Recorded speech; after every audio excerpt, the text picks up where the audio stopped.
Love the soft intros. Welcome everybody to the Substack Live. My name is Dean Blundell. Thank you for being here with us. And joining me today is one of my favorite new people, my friend, former Trump associate. Now you can find him at Substack doing some really incredible work, number 2 in world politics. And he is breaking story after story. If it's not, Trump absolutely failing in Iran, to a fatwa being issued against Donald Trump, to Donald Trump, while the big, beautiful bill is currently having a vote-a-ram and everybody's patiently waiting to see if he gets his funded police state, Medicaid tax cuts, et cetera, et cetera. Donald Trump decided to lift some banking sanctions on Russia, and the first guy that had that information joins us. Lev, great to see you, buddy. How are you? I'm doing great, thank you, Dean. Love you, brother. I love you too. Canada Day this week, dude. We've got a Canada Day celebration tomorrow. Everything's closed. Yeah, Canada celebrates 158 years. Very young country, beautiful country, standing at the front lines of democracy in North America, which is great.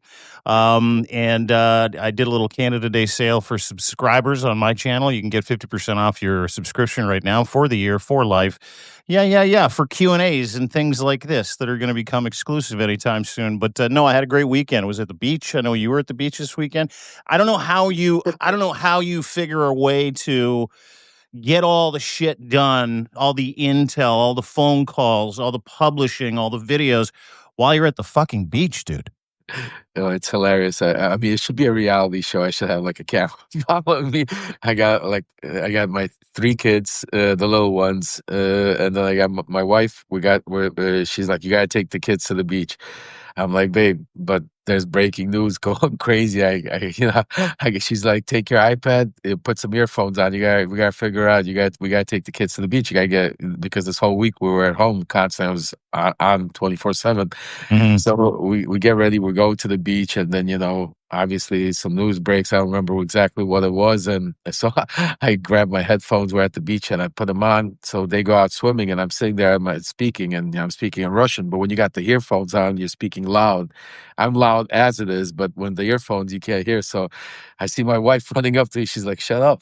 I'm like, "What are you talking?" She's like, everybody here, like, you don't even hear the shit you're saying. Like, you just like, she's like, the whole world doesn't. You're gonna have a panic over here. So yeah, it was kind of interesting day at the beach during this whole debacle. But as funny as it is, it's really, really serious and really crazy, and that's why. I'm trying to do it because, like, it's just even today. I mean, you think about it, you wake up and I'm watching like zero, even till now. I mean, zero media coverage that Trump has lifted sanctions on Russia.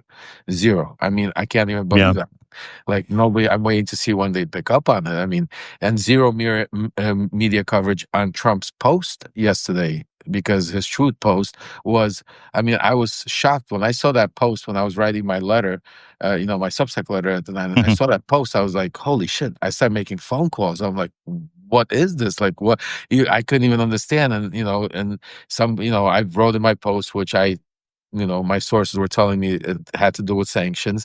And I was worried. I tell you honestly, it's so hilarious. Like, this, you trusting your sources also, and I love my sources are pretty good, obviously, because so last night after I wrote the letter, and I wrote in my letter that, part of this whole thing looks like it might be sanctions having to do with Russia or something like that. And later on in the evening, all of a sudden I see Lindsey Graham.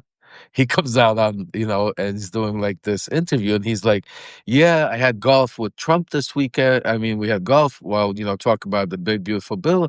And, I told him about this bill that I want to pass, that I want to, sanction Russia even harder, like put these like sanctions on Russia and sanction anybody that does business with Russia, like, 500% sanction, some crazy stuff like that. And he goes, that's Trump's big announcement tomorrow. I'm like, oh shit. I'm like, wow, like, I messed that one up. Like, I was like, oh shit, like he's gonna come out. Oh no, what did I do? I got over my skis. I'm like, I gotta go write another letter or something. Like, let's wait to see what happens. And then today in the morning, obviously we woke up and I was right. Lindsey Graham was again. Yeah, Lindsey Graham. Now that changed fast, right? Lindsey Graham comes out because you sort of telegraphed this yesterday, and it was fascinating because when Donald Trump, and we'll get to it, when Donald Trump talks about Russia, he talks about Russia in glowing terms all the time, right? And he never really commits to anything. But you were the very first guy to say, hey, he put out a Truth Social tweet that said, hey, Russians, it's going to be a great time to buy. Big announcement tomorrow. Big announcement.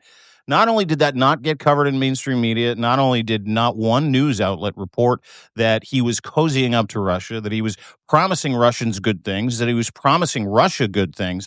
And then this order comes out today. And this order effectively, as you've pointed out, as you broke on your Substack, everybody please go and subscribe to Lev's Substack. He is doing some incredible work. He's on the phone all the time with people who know exactly what's going on. He's been in those rooms. He's leading the resistance, #2 in world politics for a reason, because you keep getting borne out correct. So you deal this yesterday. This tweet comes out from Donald Trump, or Truth Social thing. And then, of course, this drops this morning, where this order comes out, Section 115. I'm yet to even understand the details, but I want to get to it with you and I want to understand Russian banking, and I want to understand what these banks get out of it, and for you to walk through this, because he is lifting key sanctions at the exact wrong time, while the rest of the free world is ratcheting up sanctions, contradicting and really undoing what we've been trying to do for Ukraine to Russia over the past several years. So why don't we get to it? Because I need to know. You've called this final act of a Kremlin written script. You said that in your post yesterday. I need you to break that down for us. Were these Russian banks sanctioned in the first place? Why? And what does it mean that Trump just lifted the sanctions? Help us kind of understand it. I mean, first of all, these are all Putin's banks. Let's just break down just three of them, just to give you an idea. Sure, yeah, please. VTB Bank, right? Okay, it funds Russia's military-industrial complex and all the oligarchy operations. That's Putin's, that is his bank. Okay, then you got Promsvaya's bank, okay, handles all the arms transactions, mercenary payments, and defense procedures. I mean, then we got Sberbank. It's Russia's largest bank, central to all the oil deals and evading all global financial sanctions. I mean, and then, he also, I think one of the crazy ones also, I think did one of their nuclear banks for their nuclear facilities also, something for the purpose of, what was it, which bank by the nuclear facilities, which one was it? Alpha Bank, he also did, these banks are basically what funds Russia. I mean, you have to understand the situation. Russia right now is in total collapse. Their economy is in the. I mean, what he did today is basically not only give him a lifeline, he basically just basically restarted the engine, turned on the lights. I mean, full force. How are you doing? You're ready to go. I mean, just think about it. He told the media also wasn't covered. None of this, which we spoke about last week. I've been writing, is that he told Iran that they could sell oil to China. Yeah. He told China, go buy the oil. He's telling Russia that, I'm lifting these sanctions. So, I mean, he's just allowing global, and all of this, it's not him doing it, it's Putin doing it. Because the person that's orchestrated, the only person that any of this benefits is Russia. Doesn't benefit the U.S. in any way, sort of form. I mean, we could go over devil's advocate back and forth, but I mean, I'm sorry, that's my dogs in the background. Don't be sorry, it's cute. I'm a dog guy. It's all good. It's all good. I was just watching Ryan Lizza and Steve Schmidt do their Substack live, and Ryan literally had his dog on his lap, dude. So yeah. Dogs are always in play, pal. Always. Mine does that all the time, so she might jump in. So okay, great. All right. So anyway, so these banks are the central key to funding his war in Ukraine, funding his terrorist acts all over the world, expanding their military, and I mean, you could go on and on and on. So for him to do it, the question is why.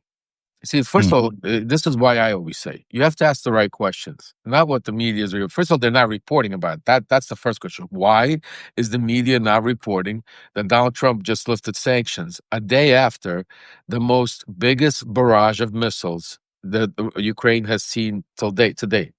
537. Yeah. Correct. He also has not committed to selling any anti-craft missiles to Ukraine. He's been playing back and forth on that. How come the media is not asking why? How come the media is not asking that you gave Russia the last time we spoke, as you a few weeks ago, Donnie, 2 weeks, gave Russia 2 weeks because he was so upset with the way they bombed one of the bombings towards Ukraine all of a sudden. He came out and said, I'm gonna, looking to sanction.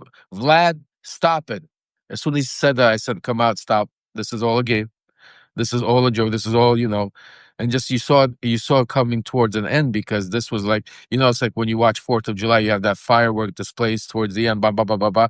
Well, what the things that they orchestrated this week was so serious. I mean, so crazy. I mean, it went by, and we're not feeling the effects and not even understanding to what degree of what transpired between, I call it the axis of punity between Trump, Netanyahu, and Putin, with Putin orchestrating it, Netanyahu getting what he wants out of it, and Trump just being a total imbecile in the middle of all of this, being played because all he wants is the attention, thinking he's going to look good. He's going to get the Nobel Peace Prize. Doesn't give a shit what's going to happen a month from now, a year from now, as long as right now he gets that press coverage, and it's like he wants the media to finally turn around and say, everybody to say, great work, Donald, you did it. Like it's like at any cost, and the media is not asking the questions. Nobody's asking the questions. None of They're these not even pundits. talking about it. It's not even like a matter of them asking questions, dude. Like you put out that story this morning on the lifting of sanctions on specifically Putin's war banks. Specifically Putin's war banks. Under the auspices, it was for civil nuclear funding and cooperation between. It's the biggest fucking joke. I looked into it. It doesn't exist.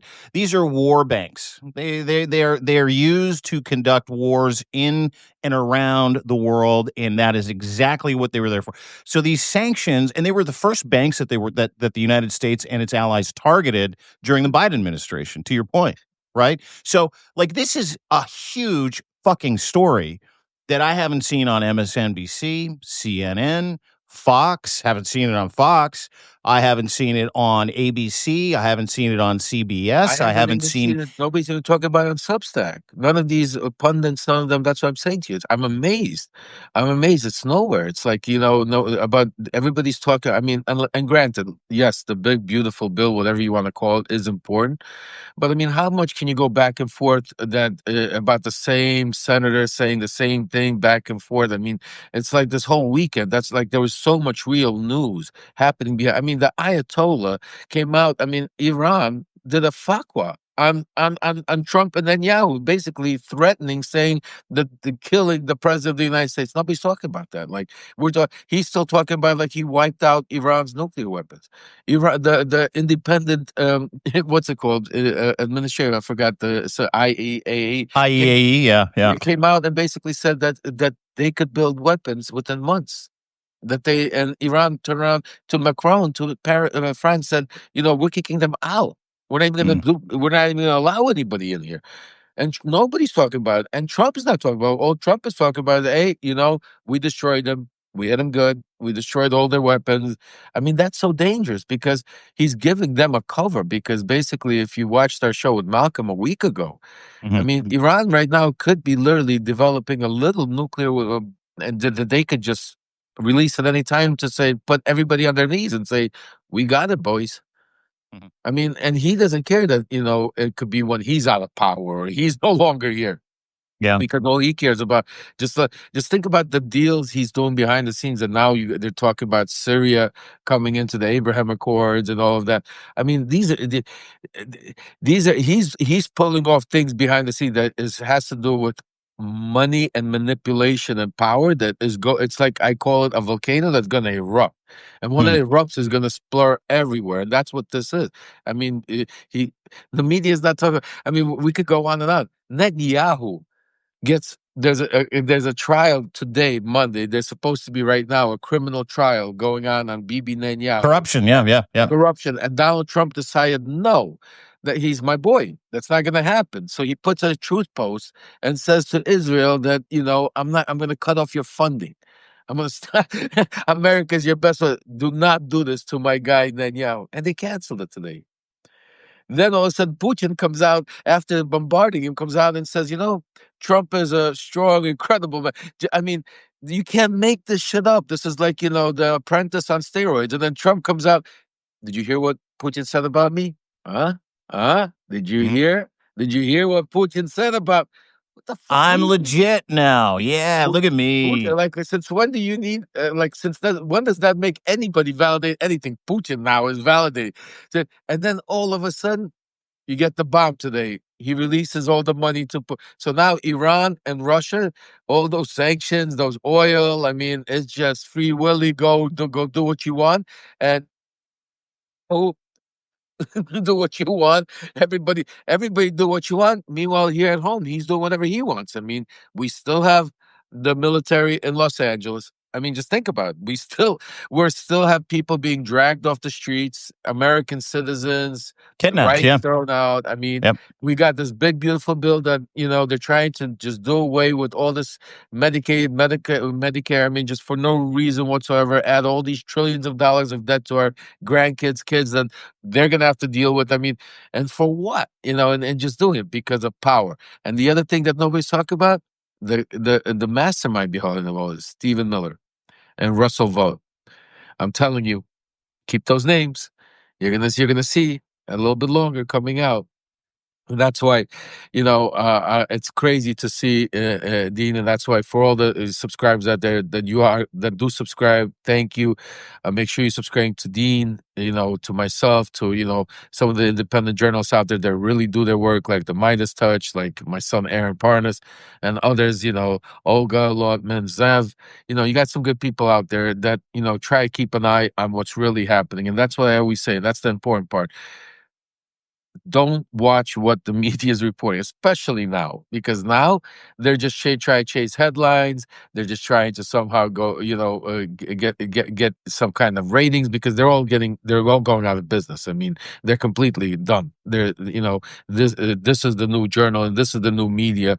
It's going to be such platforms like this. Right now, it's the only one we have is Substack, and that's why, thanks to each and every one of you out there that subscribe, they become paid subscribe, that do all of this stuff, we're able to do what we do and get you the news. But it's getting crazier and it's getting scarier. I mean, I speak to a lot of my sources and forget about Trump. I mean, Putin. I mean, because a lot of my sources are international and. Yeah, and what are they saying? What are they like when you talk to your sources about this license? It's called License 115, which was the lifting of sanctions against specific Putin war chest banks. That happened this morning. Lev Parnas is our guest. Go and get his story about this, detailing this. I've got a story, kind of an explainer that includes Lev's story on my Substack as well, deanblundell.substack.com. Lev Parnas at substack.com. Make sure that you go there and subscribe, because this is one of those stories that I think it's like the Nirvana album. It comes out and nobody pays attention to it until, the fruit of lifting these sanctions really starts to kind of take shape, right? Which is exactly what Putin wants. And when you talk to people back in Russia, you talk to people that are in the know, what are Putin's people, what is the regime in Russia saying about being able to have access to their war chest again? People are very, very, very distressed because today, what a lot of people don't understand, and this is tremendously huge news. I mean, tremendously huge news. Anybody that's been covering any of the Russia, Ukraine stuff today, and it's so incredible how it went under the radar that literally his post yesterday and the news today is literally not being covered by anybody, and the fallout from this is going to be huge, Yeah. because nobody's also talking about that Russia has immense over 50,000 troops right now on the Sunni side of Ukraine. This is all part of a plan to really come in and strike hard. And this is something I've been warning and talking about for a while now, saying that this is part of Putin's plan, and he's using Trump to play right along by confusing, by coming out and, one day being, because think about it. Trump is one day coming out being angry at Russia, threatening Ukraine. Then all of a sudden, the big tell-all, and this is when I said it right away, is when Trump all of a sudden said, "Oh, Zelensky's a good guy. He has some troubles. What's it called? Coming, that I might try to help him out with. Are you kidding me? Like, what are you saying? He has some troubles that you might. I mean, yeah, he's in the middle of a war that needs to be stopped. So they're very concerned. They're very worried because this today basically allows them. Oh, I think Michael's up here. I see it. We Do you got want me to Michael. send it to? You want me to invite Michael in? Cohen? Sure. Yeah. Yeah, absolutely. So I think they're very, very worried. I'm saying to you, very dangerous what's happening right now. Yeah, no, it is. It seems to. We're just waiting on Michael Cohen. He's watching right now, and maybe we'll get him in here because at the same time, that the sanctions. Mr. Cohen, nice to see you. Good morning, good afternoon, wherever you're at. Are you still in Paris? You there? I am not. I am back in New York. Yeah. Yeah, went for a couple of days. Is involved in a documentary.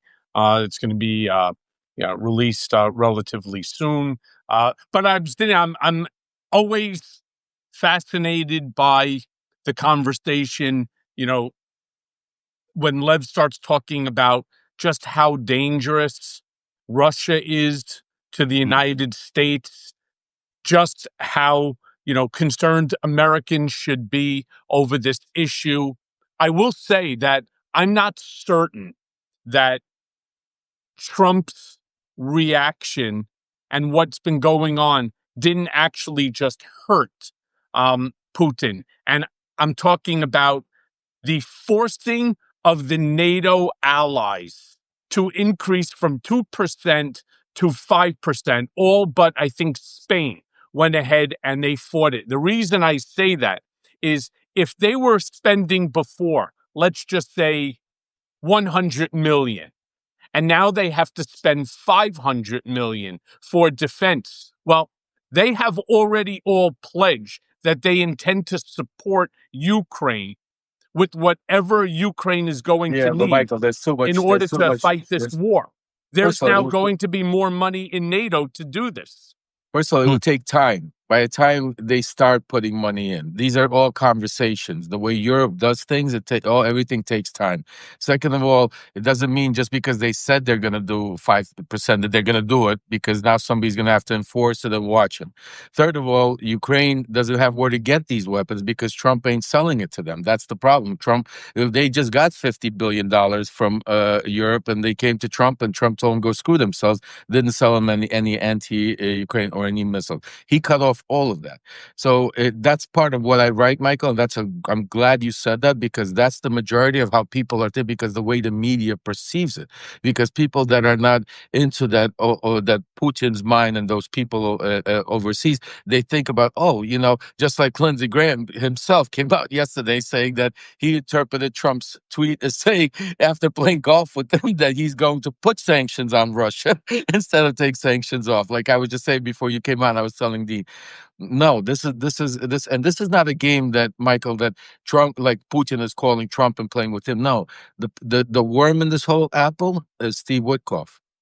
And it's not because he's some big player, or it's the opposite. It's because he is so close. He's built. That's why you don't hear anything from him about this. That's why you don't see him making any statements. That's why you don't see anything happening right now, because he is so close inside of that Putin spider web.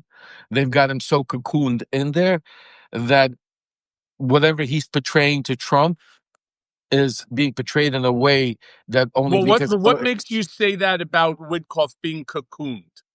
because I In could what way? because first of all, A, my sources, B, watching them play out everything that's happening, because the way, just like I remember our conversations when we had with Trump coming from Ukraine, the way we would meet and Rudy would go and sit down at the White House, the same way Witkoff is the one having the conversation. It's not Right. Rubio, it's not Pete Hegseth, it's not Tulsi Gabbard. None of them are meeting with anybody in Russia. None of them are speaking Because to because Steve Witkoff is not somebody who has had um, any sort of real relationship with Russia over the years. I know Steve for over 2 decades. I mean, I know Steve Witkoff longer than I know Trump, just to give you an idea. My kids are friends with his kids. In fact, his son worked for me at the Trump org one summer as a temp. as a for a summer, as a summer intern. Let me say that he's not, the uh, former Russian No, compromat or anything like no, that. no, I no, guess no. it's simply because he wants to do the job. He wants to sort of He's impress overwhelmed. Trump and the country He's that overwhelmed. overwhelmed. And also you gotta understand. See the way Putin plays it, the way he's a mastermind. Because I've been around them well enough. Is he makes Witkoff believe? I guarantee you, Witkoff is not coming to Trump with the perception that he's hurting America or that he's doing something bad. No, no, no. They don't. The way they do it is they make it perceive that the way he's laying it out to Trump, that Trump is going to get the win. That this is good. This is all part of the win, and it's all being laid out where Trump's going to get the Nobel Peace. Trump's going to get the recognition of stopping the war in Ukraine. Trump's going to get the mineral rights that he's going to be able to bring it all over there. Trump's going to get all of this. So sometimes, it's like that's why even you see the way the conversations where it's all being played out and like where one day Putin comes out, says something bad, Trump comes out all of a sudden, oh, I'm going to sanction them, Vlad, stop this, and then all of a sudden yesterday he saw Putin come out praising him like I've never seen Putin praise anybody like that, and then Trump sitting there, you see that? Because Witkoff told him that's gonna. I mean, it was all like it was all played out. That's why you don't hear Witkoff talking right now, not to make a mistake and let something out or what's it called. That's why he's not giving it. Not because he's a bad guy. And that's why I say to you, Michael, I always say Steve Witkoff reminds me of myself in that position right now. It's because I also believed I was doing the right thing. I believed I was saving our country. I believed putting pressure on Zelensky and doing those things was to save us against the deep state. So it's not that Steve Witkoff is thinking or trying. He believes that he's doing it, but he's being used, and he's in a knowing Steve Witkoff for 20 years. Imagine him being now in front of Vladimir Putin and all these KGB Well, and all. let me be clear. Knowing Steve as I know him, he is truly enjoying being front and center. Steve Witkoff, as Trump used to say about Steve and so many other of these billionaires that were around him. These are some of the richest people in America who nobody knows, right? Unless you bought, as I have in the past, an apartment from Steve Witkoff, you wouldn't know him if you ran him over with your car, right? He's not a bad guy. He is a real estate developer who, by the way, used to work for Trump many years ago as the lawyer in the company who then went out on his own.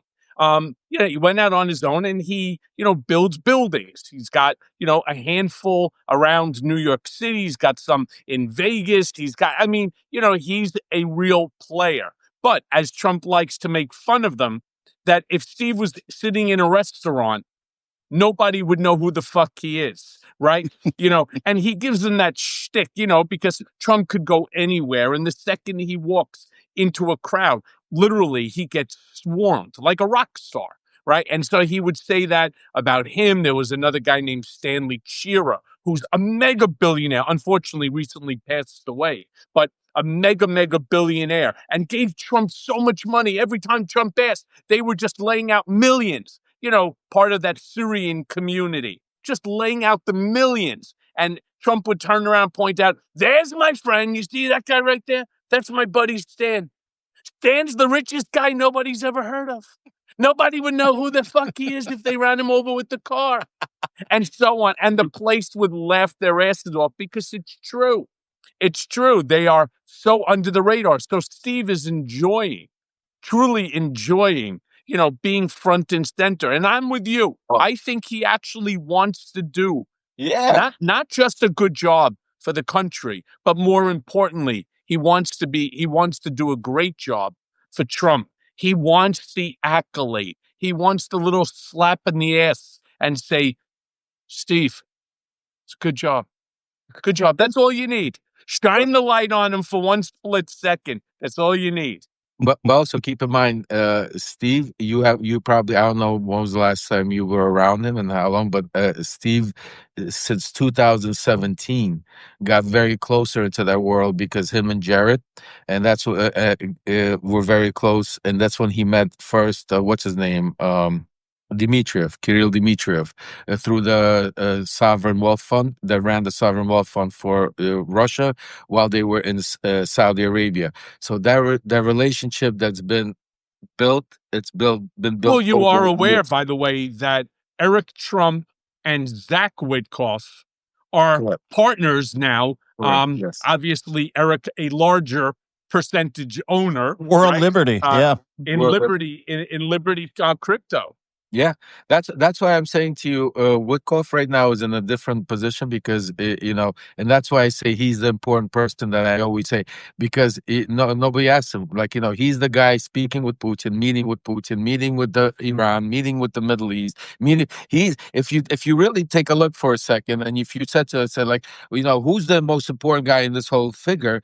If you took away, his background and say, okay, because we try to say because he's a real estate guy and because he doesn't have, so we should not look at. But if you really take a look, he's the only guy in the middle of all of this. He's the guy that met Putin 4 times. He's the guy that is the official Middle East envoy and has deals with Iran. He's the guy that deals with Bibi and Hamas. He's the guy that Yeah, everything goes through Witkoff. Everything Everything. goes through Witkoff. Well, but let's remember, there's always been a Michael Cohen in Donald Trump's life. Pre-Michael Cohen, it was Roy Cohn. Okay, he likes the Cohens. I think it's spelled different, by the way. Anyway, so you had Roy Cohn, then you had me. After me, you had Jared Kushner, who was the secretary of everything. You needed anything during that administration. The only person, and Ivanka set that up, by the way. Ivanka totally set it up for Jared. Daddy, Jared's the right guy. Jared's the right guy. How many times Trump, you know this, Lev, how many times do you think during the course of those 4 years was Trump literally ready to throw Jared, not just off the property, but off the roof? Instead of the ketchup against the wall. Sure. And it's why you don't really see him now. What Jared's done is he set himself up very, very well with the Saudis and the Emiratis and the Qataris, because of still the relationship through Ivanka. But he's not the player. But now Steve Witkoff has become that go-to person. And that's what Trump always needs. He needs somebody. Unfortunately, take a look what happened. Things didn't end well, in all fairness, with Roy Cohn. My story, everybody pretty much knows. It didn't end well, believe it or not, with Jared. If it did, you wouldn't be seeing Witkoff there. You'd see Jared back in the picture again. All of a sudden, it's like, no, we're going to take a step away. You don't take a step away from Donald Trump. Let me be clear about that. It's like Hollywood. You never leave Hollywood. Hollywood leaves you. And Trump left Jared. And the only reason he's allowing him to keep fucking around with the Saudis and, holding on to their $2+ billion in his hedge fund is because he doesn't want to hurt his daughter and his grandkids. And it doesn't matter to him. Why? Because he's now involved the Saudis and the Emiratis and the Qataris and so many others with his crypto, with the boys, with Eric, with Don, with Barron, right? They've been doing so many other things that Jared's not involved with. But now Steve Witkoff is that guy. And you know what? We'll see what happens. We'll see what happens there. Look, yeah. Rudy Giuliani actually played that similar role as well. It's what it really feels like. What you're laying out here for us, Mr. Cohen and Mr. Parnas, is that every time Donald Trump has a guy, you being front and center as that crystal clear example, that guy suffers humiliating defeat in being the front person for all of Donald Trump's wins. Like it's amazing to me because I did watch The Apprentice. Not sure if you've watched it, but he does this to everybody. And Steve Witkoff is going to meet the exact same end that everybody else is. Me if I watch The Apprentice? Yeah. I was the co-president of Trump Productions.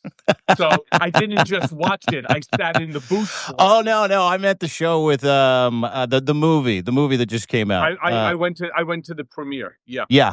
It's that was with Trump. It's it's a no-win situation because if you do something good, he gets the credit. If something bad happens, you're the fall guy. So that's why being in that position, like that Michael or that Rudy or that now Steve is in, and all of that, it's like he has a no-win position because yes, if there's something great that happens, a peace deal or something that Trump could use, Woodcock is not going to get the credit for it. He'll maybe get one liner like in a press release somewhere, or Trump will say hi, congratulate him for job well done, but Trump's going to run with it like that's his deal. But that's always the point. Correct. It's always about the boss. In fairness, That's whether it's the mob boss, right, or whether it's from the president, or whether it's the president of the company. The boss takes all the credit, and somebody else always takes the loss. So you're right, Lev. It's a lose-lose situation for everybody other than the guy at the top. And we know that going into it.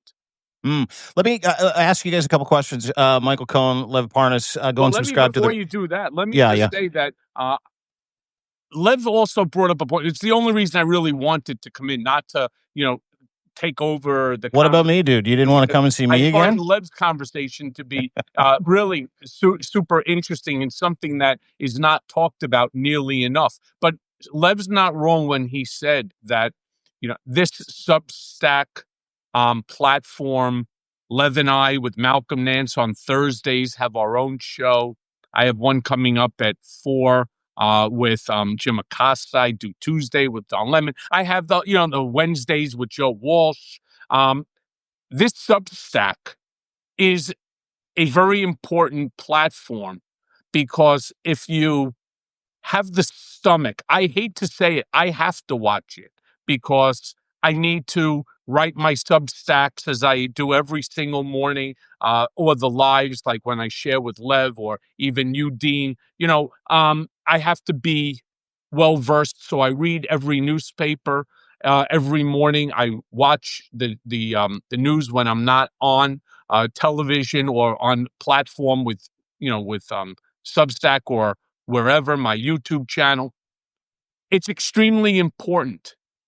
But what I know Lev was talking about that he finds infuriating, and I do as well, is there's so much, I don't want to call it bullshit, that gets spewed even here on Substack by individuals who are making assertions that they should not be making because they have no requisite knowledge to do so. They were not like Lev in the room. They didn't sit across shoulder to shoulder or directly next to Trump for a decade and a half to understand. So when they make statements, all they're doing is they're parroting information that they'll get from Lev and I. We'll decide that we're both fucking bored. So we'll jump on. He'll call me. I'll call him. I'll say, "What are you doing?" He'll say, "I don't know. I'm just sitting here drinking my iced coffee." Right. And I'll say to him, "Let's do a Substack." Okay. Let's talk about, this marathon, this marathon build, the Zoomerama that they call it. Well, we'll end up doing that. And then what others will do is they'll copy comments that we'll make to try to take it as their own. But the part that truly irritates me, and I don't know how it happens, but some of these folks will have 3, 4, 500,000 people, subscribers to their platform.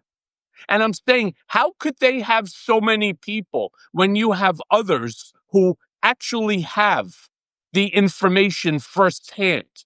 And then when you watch them on their platform, because I'll always jump on to see, they'll have like 500, 600 people, 400 people, on there with us. We're at 1,600 people right now. All right, 1,600. So to those of you, please do me a favor that are with us right now, keep smashing the heart. I was told by people, I don't know if it's true or not, but I'm going to go with it. Smash the heart, because I understand that it helps to push the algorithm. But more importantly is that square with the up arrow. That's how you share this specific episode. You share this Dean Blundell Show with Lev and myself. You go ahead and you share that with friends and family. In fact, we should have 100,000 people on with us right now. One of the things that I wrote in my Substack today is really all about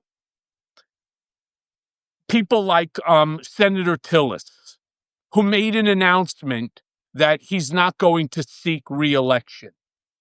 Now, some people are saying, that's very regal of him. And I say bullshit. All right. I say it's cowardice. All of a sudden, you're worried about a fucking primary. You're worried because you stood up to Trump that now you're going to get primaried by MAGA. So you cut tail and run.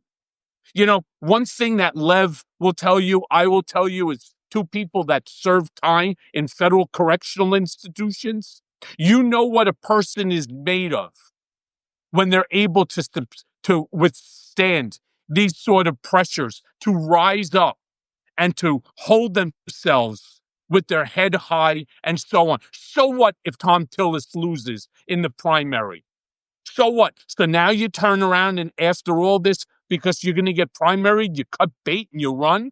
This is the time that we need people to stand up. This is the time we need people's voices to be angry and to say, this isn't acceptable. This is not acceptable. This is the time that you're supposed to be angry and you're supposed to mobilize and you're supposed to make sure that your voices get heard. And where did they get heard? In the midterm elections. But, oh, no, you got this guy's bailing out simply because the pressure is going to get too much. Oh, my God, MAGA or Trump or Truth Social, they're going to primary him. They're going to say bad things about him. They're going to bring up a bunch of dirt. Big shit. Do your job, man. Do your job. And your job isn't supposed to be, when things are easy. The substance of a man's heart is determined when things are tough, not when they're easy. Michael Cohen, well said.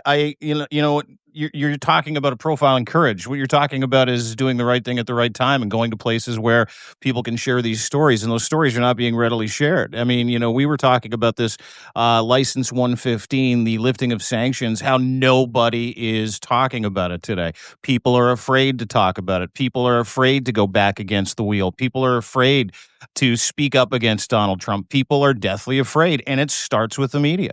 ABC settling that, what was it, $15-20 million lawsuit for something? $15 million and $1 million in legal fees. They did nothing fucking wrong, but they just handed over $16 million to Donald Trump because it just wasn't worth the fight. Now, that's what makes what you just said so incredible to me is you've got guys like Lev, who's done time. You've got guys like you who have done time, who are constantly under threat, trying to fill those gaps on places like Substack to be able to tell people real stories because you are in those rooms. You do have those conversations. And seeing people repeat that without giving you guys credit, it drives me absolutely fucking crazy. I've seen it. I've seen screen grabs of the stuff that you guys have done attributed to other people. But those are just aspects of social media and how it works. What you're drilling down on, which is so fucking important, and coming from mainstream media as I have over the past, it is embarrassing. I'm embarrassed to have worked in mainstream media. I am embarrassed watching America capitulate. I am embarrassed watching different media companies that traditionally have told stories and, save Axios, leave them out of it. There are a few that do, but they're just parroting the real life stories that you guys bring to the table, right? And they're not even doing that anymore because they're literally that afraid. And I got to ask both of you guys, are neither of you afraid of the outcome? Or neither of you guys afraid of any retribution? Been there, done that? Like, because the stuff that you guys, even just this fucking podcast, we got like 1.6 thousand people watching this thing, getting information, which is really one of the things that I love about these chats, saying this is so deep. I did not know that. I had no idea that Witkoff was attached to this. I had no idea that that person worked for that person. But you guys have been in those rooms. Does it make you angrier when you see the lack of coverage, or have you just kind of written mainstream media off and just accepted that, hey, we all got funneled to Substack, we might as well just go for broke and see what we can do? Lev? Well, I'll tell you this much. I mean, I've wrote off mainstream media because they're scared of Trump. Plus, they're being manipulated through because they're all owned by corporations that are being targeted by Trump. What I'm pissed off at more is a lot of the pundits or a lot of the media personalities that left mainstream media that have come onto these platforms and now are basically doing the same thing they did on the media, regurgitating what the media is regurgitating. If you go on Substack during the day, which I do all day long just to watch, and I jump into this conversation, is the same thing as putting CNN on. It's like right now, if you watch CNN, they're talking about the big, beautiful bill and back and forth about this debate. If you go on any of the Substack, they're talking about big, beautiful bill. Like, nobody's talking about this. Nobody's talking about what's really happening during this whole week about what that Iran has opened up a fatwa on Trump, that we're getting concrete evidence now that their uranium has not disappeared. We're talking about Sanctions. Yeah. sanctions. We're talking about Bibi Netanyahu that was supposed to have a kid. Again, this is not about should he, shouldn't he, but the fact that Trump is doing this in plain view, and the media is not even covering it, and none of the pundits are covering it. Nobody's talking about it. That is why we're living in the world that we live in. That is why Trump won. That is why, because they somehow, the right or the mega, whoever you want to call it, is controlling the message. And that's why me, Michael, you, Zev, all of us are constantly talking about the same thing: is we need to unite the message.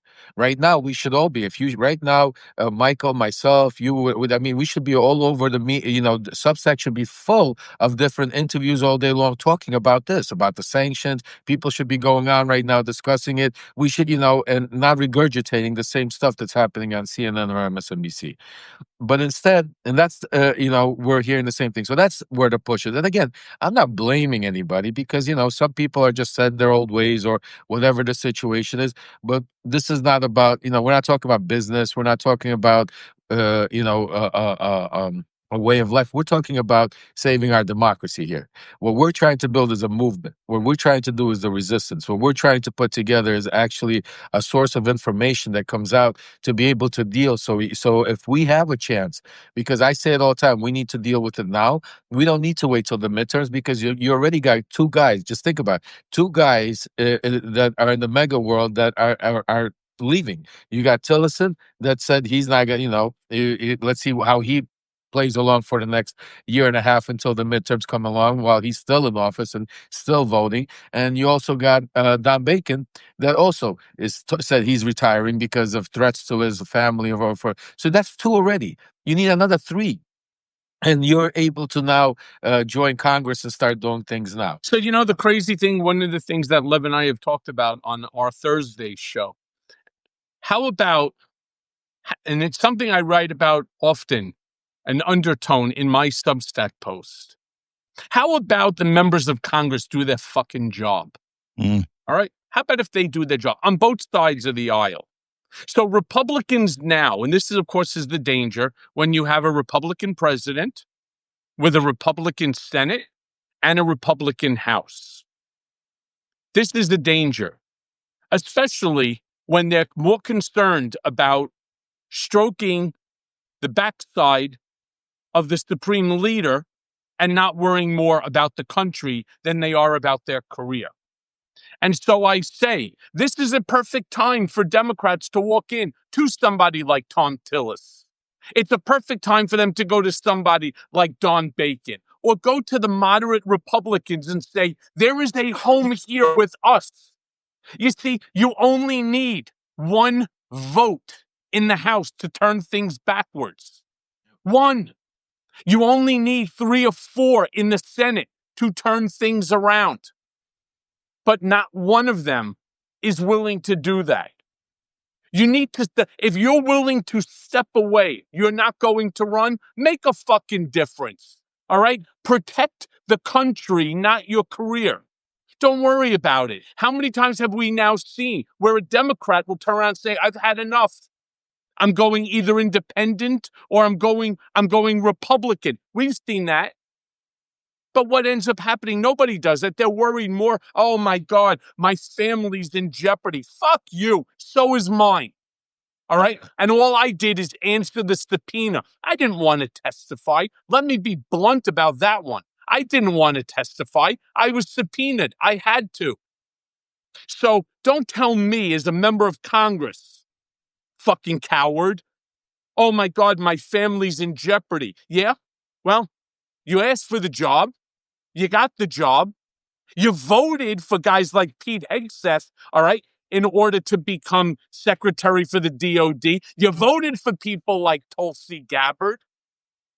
Well, you know what? Tough shit. Now it's time for you to suck it up. Mhm. Plain and simple. And Mm. that's why I'm saying we're now to 1,800. Thank you to everybody. I'm going to end up leaving the two of you to close out your show, Dean. But please make sure if you're a subscriber to mine, please make sure that you subscribe to Dean's and to Lev's. Vice versa, if you are a subscriber to Dean's and to Lev's, please subscribe to mine as well. All of our Substacks, our posts are fantastic. They're very insightful. They're thought-provoking. All right. And I hate to say it, somewhat dystopian. So, and if you can, as Lev said, support independent journalists like Lev, Dean, myself, or anybody else who you happen to like. But this is the place that you want to come to for real information. No more of this, oh, I'm afraid that I'm going to get sued or that the administration is going to pull our license, our FCC license or something like that. Enough of that. All right. This is where you need to come to in order to get not just what's happening that you could turn on the television, but the backstory and where it's going to end. So with that, Lev, I will, of course, speak to you later as I do all the time. Dean, thanks See you, for brother. bringing me up. Anytime. All of those that are with us, 4 o'clock, I'm going to be on with 4:40 to be exact with Acosta. Anyway, I thank you all, and I will, Dean, see you, and Lev, see you soon. See you, buddy. Take care. Michael Cohen, ladies and gentlemen, 4 o'clock with Jim Acosta. Make sure you go and subscribe and watch that. Lev, listen, this has just, as always, been unbelievably insightful. And I'd be remiss, though, at the end of this to ask you, we just started talking about that culture of fear when it comes to media, that culture of fear. And no one's been more targeted by the Trump regime than you, guys like Michael Cohen, et cetera, et cetera. In that word courage, and I agree with Michael, these are senators that are bagging out and Congress people bagging out of, doing their civic duty and not running for reelection after supporting Donald Trump because they're afraid.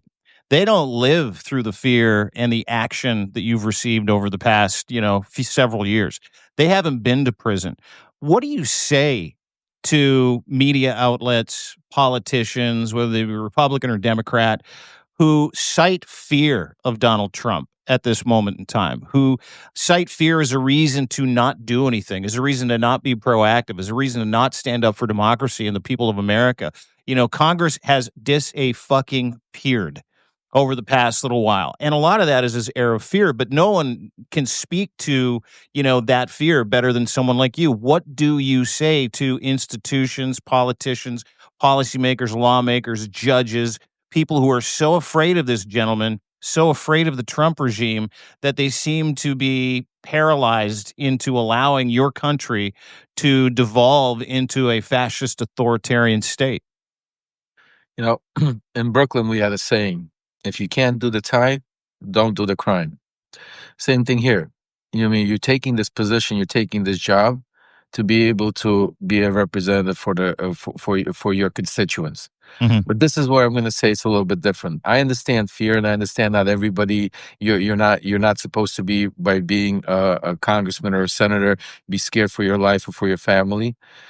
But then don't put yourself in that position. Don't go vote for this tyrant and putting people like Kash Patel, like, Tulsi Gabbard, like Pete. You go out there and you vote and you put these people in for us now to deal with. And now you're scared for yourself and your family and you're going to run.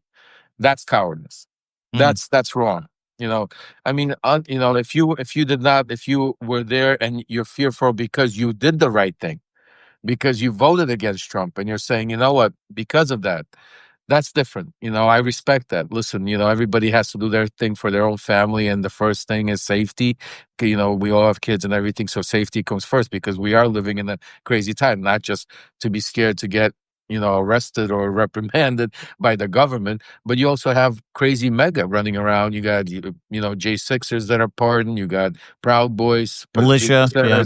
militia. You got all these people there that, feel emboldened because Trump is in office and feel that they could get away with doing things that they will get released.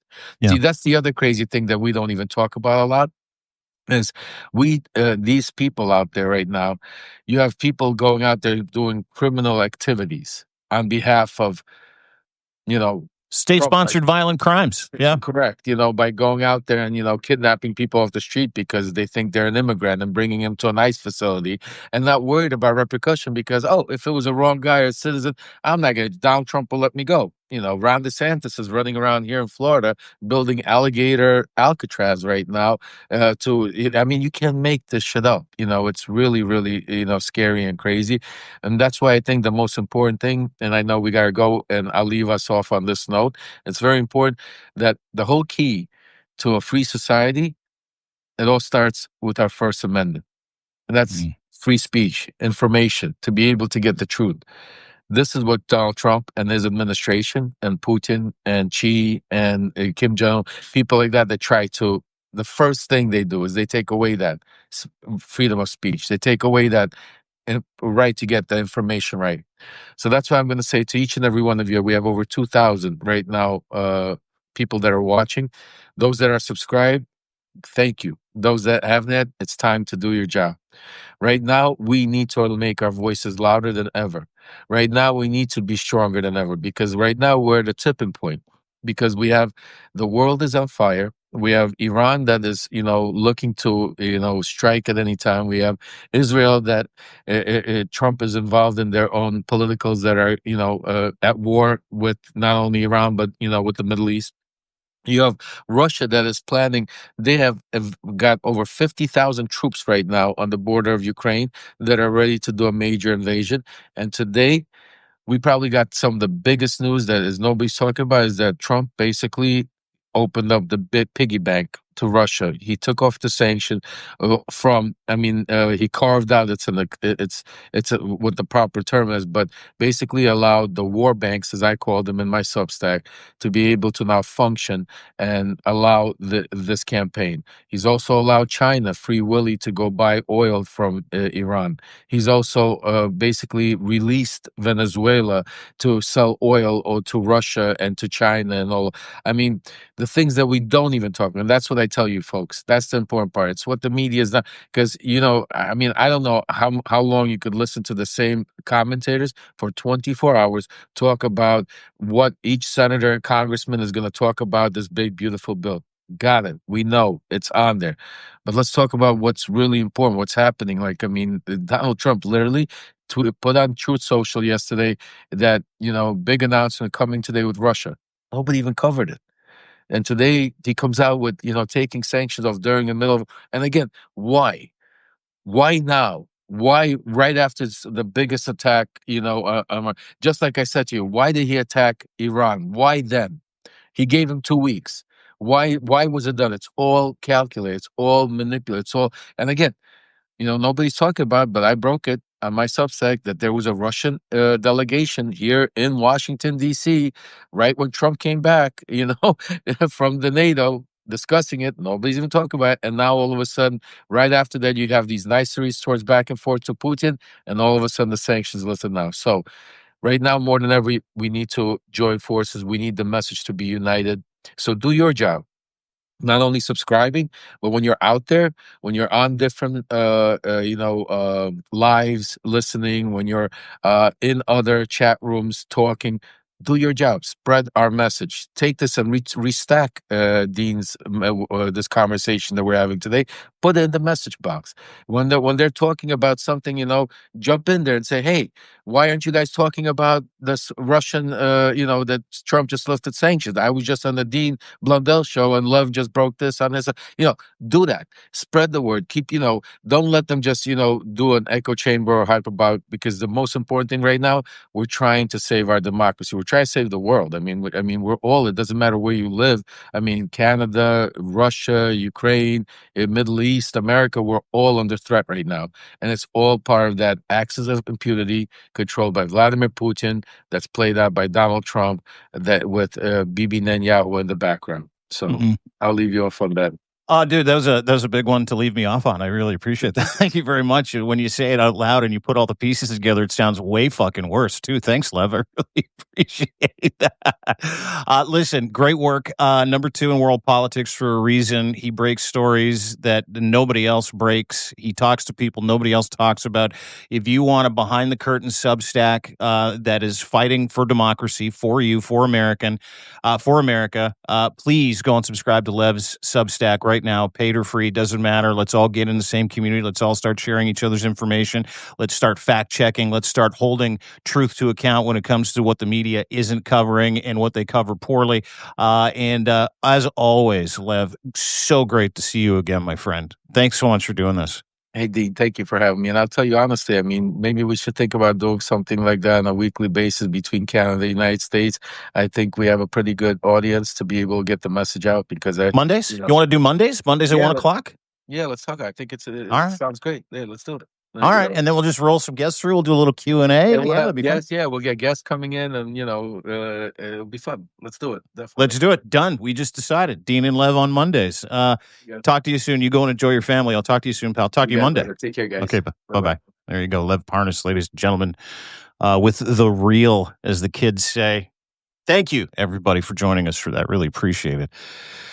Being in Canada and getting a chance to reach across the border and communicate, talk to other people about the democracy that we're trying to protect, it's a North American thing. We live in a borderless society. The things on this side of the border are very different than they are in America, and we've got a front row seat to what's going on with our beautiful partner, former partner.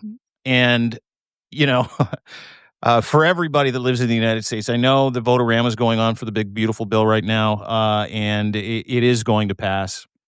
In some capacities, a bunch of amendments. This is the police state bill. If you watched Steve Schmidt, Ryan Lizzie yesterday, they did an incredible job. Today, they did an incredible job of actually laying it out.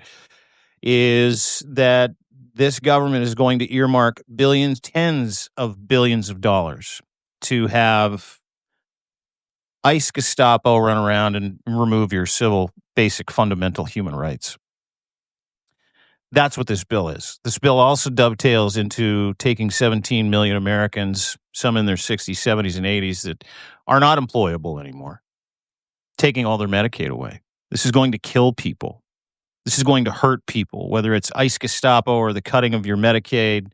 The point is cruelty. It's not a bug. It's a feature in what Donald Trump is and what he does and what he's trying to do to the United States of America. Not paying attention to the news that people like Lev and Michael are able to bring you, or Malcolm Nance. Highly suggest you go and subscribe to Michael Nance's Substack as well. Not paying attention to people like Jim Acosta. Not listening to the warning signs. That's why we're here. And the dereliction of main duty in mainstream media is disgusting to people like me. And so, if more of us on either side of the 49th can get together in the name of democracy, in the name of fundamental human rights, and start sharing some of these stories and start taking these stories seriously, it's the only way we're going to get out of this. So thank you to everybody on either side of the border for joining us today. You can go to my Substack today. Highly recommend you subscribe this week. It's a Canada Day flash sale, kids. Canada Day week, to be honest with you. 50% off a lifetime annual subscription, unlimited access. Our exclusive paid sub Q&As start this week. And we're going to start featuring more guests like we featured today here on this Substack as we continue to grow. And we have nobody but you to thank for that. Democracy-loving North Americans.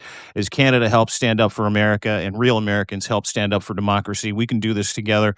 We're with you. Canada loves you. Have a wonderful day, everybody. Don't forget, to subscribe any way you can, free or paid. We just love the fact that we get a chance to sit here and talk to you and commiserate and act like Sherpas and give you the real from people like Michael Cohen and Lev Parnas. You cannot take the polished news takes, if you call them even news anymore, because they're all doing scared content at this point in the United States of America. So trust other countries, America, when it comes to getting news about what's going on in yours. And you can start right here with this beautiful place.